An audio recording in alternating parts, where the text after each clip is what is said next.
We're going to talk about the Forbidden and Limited List problem. Now make sure you guys smash the crap out of that subscribe button so you guys don't miss out on more content. It's a lot of random thoughts in this video here, and the destruction of the most recent OTS pack with the possibility of the upcoming Forbidden Limited List. Mainly looking at you, Ketu Dracotail, mainly looking at you, Joe Cool. You know, these are cards that, you know, we saw Japan, you know, literally crater on their last list, and once again Konami made them OTS Ultimate Rares on our side of the game, and it's really cool to see that, you know, potential prizing gets flushed down the toilet, and, you know, it makes it very hard to want to collect OTS Ultimate Rares when you put these things underneath a microscope and you see, oh, hey, you know, one side of the game did it, you know, thanks for giving us our luxury cards. You know, it's like, oh, hey, I pulled these $50 cards, and all of a sudden, you know, they get flushed down. I think now there's also, you know, the workaround. Konami might not go after, you know, Joe Cool. They could go after another piece. They could go after Rahu instead of Ketu. Sure. Oh, but that just kind of goes back to the Ryzel problem that we had. You guys remember when we beat around the bush with Ryzel, and then Ryzel just exploded into being too much of a monster here with this. And this is why, like, I say it's the Forbidden and Limited List problem, but it's actually just the choices that Konami chooses to make these higher rarity cards. So I'm not disappointed that Joe Cool and Ketu Dracotail were, you know, higher rarity cards. Honestly, I'm quite happy to actually see this. But then, you know, it comes down to the, well, long-term thanks, Konami. And right now people are, I don't think, really clicking with the possibility of this coming down and being a massive shakeup in the near future. I don't think that's on anybody's mind right now. But then, you know, we've got cards that need to be taken care of right now, you know. We've all looked at the water barrier statue.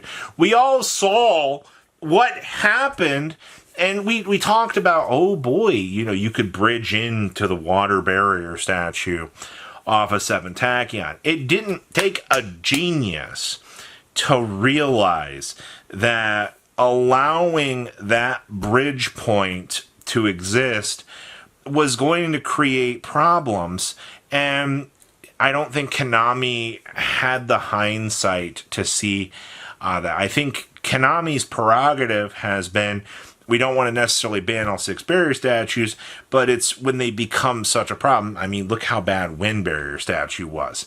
You know, you made a deck that explicitly had infinite normal summons. What did you think was going to happen when it came down to, you know, being Wing Beast literally was searchable within the archetype? What did you expect? And then they broke the same thing with the Earth Barrier statues. Rock, searchable, Gallant Granite. It even broke Fossil Dyna. And then it comes down to the same thing with the Water Barrier statue. You know, the only difference between the Water Barrier statue is Konami's viewpoint on 7 Tachyon for some reason. For whatever reason, Konami looks at 7 Tachyon and says, hey, it's a -1 that also forces you to put back a card. Look at their Genesis mentality on this. I mean, it's been proven that they've chosen to not purposely touch this card for the longest time. And it's mind-boggling to me that being able to universally search for problem cards. And then, you know, we go back to the Water Barrier statue problem. You know, sure, Mermail's the only real deck slapping on the table. Mermail's already been handcuffed up when we were looking at Mullen Glacia underneath things. I mean, a lot of people still agree even to this day that Mullen Glacia needs to be banned from the game. But water has long since rotated out. So if you go after the Water Barrier statue, okay, so what happens to Dark and Light? You remember the last time the Dark Barrier statue was seeing play? It was being brought out off of the Chimera monster, setting up a floodgate against the opponent. And the only reason that was relevant was because Fire was the best deck in the format at the time. 99% of the time within the game's history, Dark and Light are usually the 2 best themes. Alright, so when you're not seeing those 2, you know, kind of duking it around within the meta, you do tend to see these off-the-wall things kind of occurring, and then, you know, it kind of makes you look at the barrier statues and go, yeah, maybe these are problems. And then this also brings me to the whole Kawaki Maridrago thing. You know, it's the same thing here. It's a floodgate monster that I've kind of defended Kawaki Maridrago because, you know, it's a light and dark. It's not like too big of a floodgate. You know, there are some little counterplay lines to it. And, you know, it's usually being brought out off of a Hermetic Spheres, which is already going to be taking away one of your core components anyway. So, you know, it's just kind of that.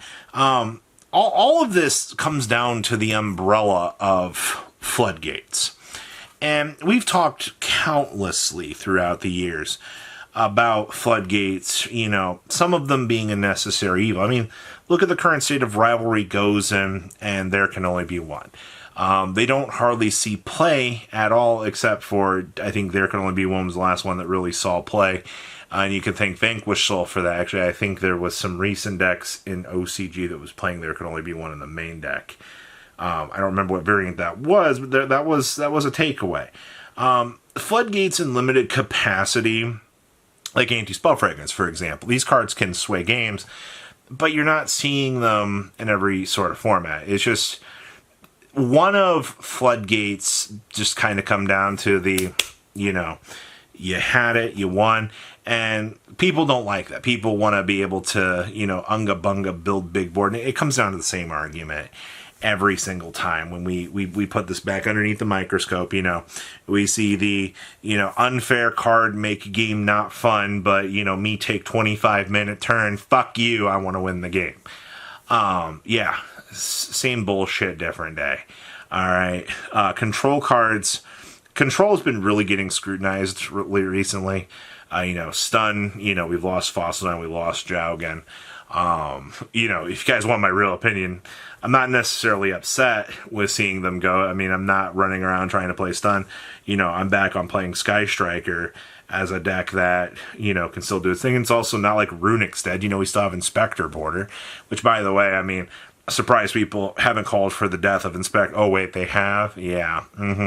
Floodgate monster, bad. But at least, you know, underneath Border, you can still technically special summon. You know, you can still inherent special summon from hand, get body on field, overlay, exceed, synchro. You now have body on field. Me shit pants and cry because I don't have, you know, an out to handle this. It's these sort of tools. And also, the ban list has always been used as a selling point. I think that's the thing that always has just been such a kick in the balls for the community is when you look at the ban list, Konami uses it to sell product. You know, it's gonna be the same cycle here as we head away from Yummy and Mitsurugi. They're gonna take Yummy, they're gonna limit some things. They'll still leave it playable, but you know, it's being shown the door at this point. You know, same thing they did with Risley. You know, hit the consistency, start show it on out. You know, it's the same cycle. Konami wants you to buy future product. Now, when product slows down like we're in right now, you do get more playtime traditionally to play with these cards, which does create a dragging effect, which makes the community beg for the ban list more, which in turn makes the consumer unhappy. There has to be a balance with this sort of stuff. So, floodgates are still going to be a problem. A ban list is still going to be used as a decisive selling point tool, though there have been what feels like recent changes to the way that Konami has been handling certain things, which does kind of give me hope. I am interested to see kind of what has felt like a little bit of a shift within some of their marketing dynamics that make me believe they might not be trying to use the list in the same tools in the same way, or they're trying to limit their usage of certain methods of things that they are doing. Either way, what we are seeing right now is an interesting little, you know, same shit, different day, but, you know, it's interesting to see where kind of the problems are lying with the community right now and, you know, where the shifts are going to go. But please, leave a comment down below. Tell me what you guys think. I'll see your beautiful faces back here in a day, guys. Patrons, thank you.